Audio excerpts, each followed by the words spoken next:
Hello, I'm Richard Seltzer. I'd like to share with you my favorite book, The Lizard of Oz, which I self-published 46 years ago. I'm going to read to you the new, improved, and expanded edition, which I just finished writing, which is not in print. I'll make a separate video for each chapter.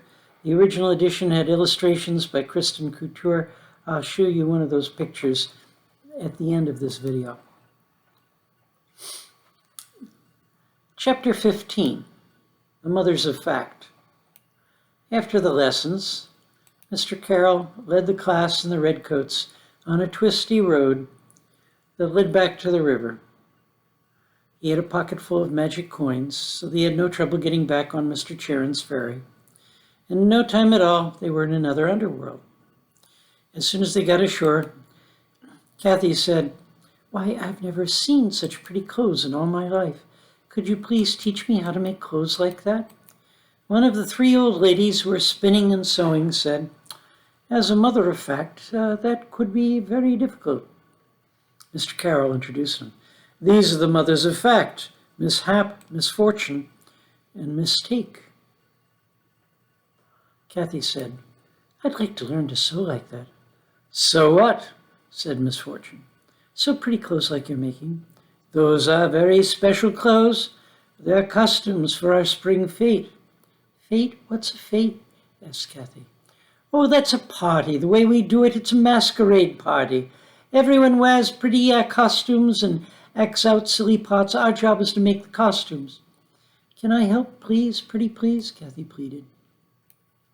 "Well, I'm afraid it's probably beyond you, but if you want to try, here's a needle and thread." "But what can I use for cloth?" "Use the fabric of time," answered Misfortune.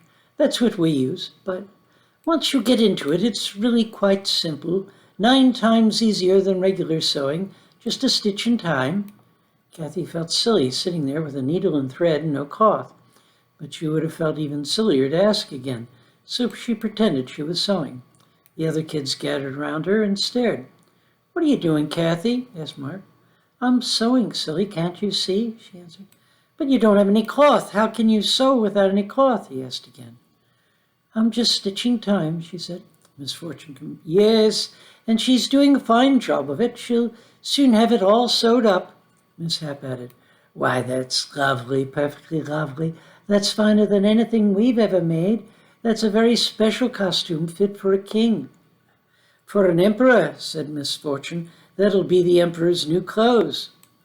Kathy wasn't sure whether they were being nice or if they were making fun of her or if they meant something she didn't understand. Donnie said, "You mean emperors don't wear anything at all, not even underwear?" Kathy giggled and whispered to Gainel. Gainel giggled and whispered to Kathy. Misfortune said, "There's a special fiber for making it visible. Yes, moral fiber. The emperor has to supply that himself. It's indecent for an emperor to go around with no moral fiber." Mark asked, "What's moral fiber?" "Cotton grows on some plants, wool grows on some animals, and moral fiber grows on some people. They're a rare breed." "I'd like to buy some moral fiber," said Kathy. "Well, you don't see plants buying cotton or animals buying wool, do you? They've got to grow it themselves. People can't buy moral fiber either. They've got to grow it. It grows on you until you're all grown up." Mark said, "Well, Miss Osborne's a grown-up. She must have some." Everybody looked at Miss Osborne, and she blushed. Donnie said, "I don't see anything." Miss Osborne blushed some more.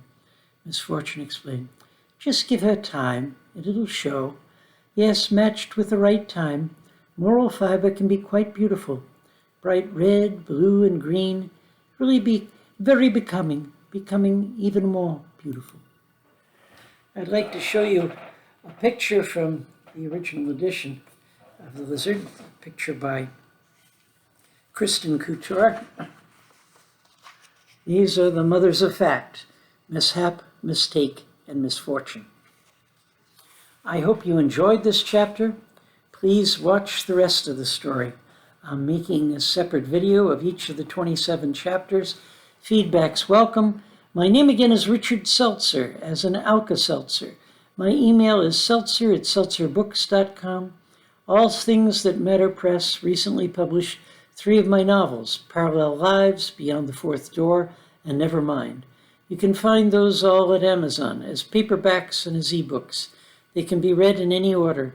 They're independent stories with overlapping theme and styles. Each presents a different view of reality, a different way of trying to make sense of the mysteries of life.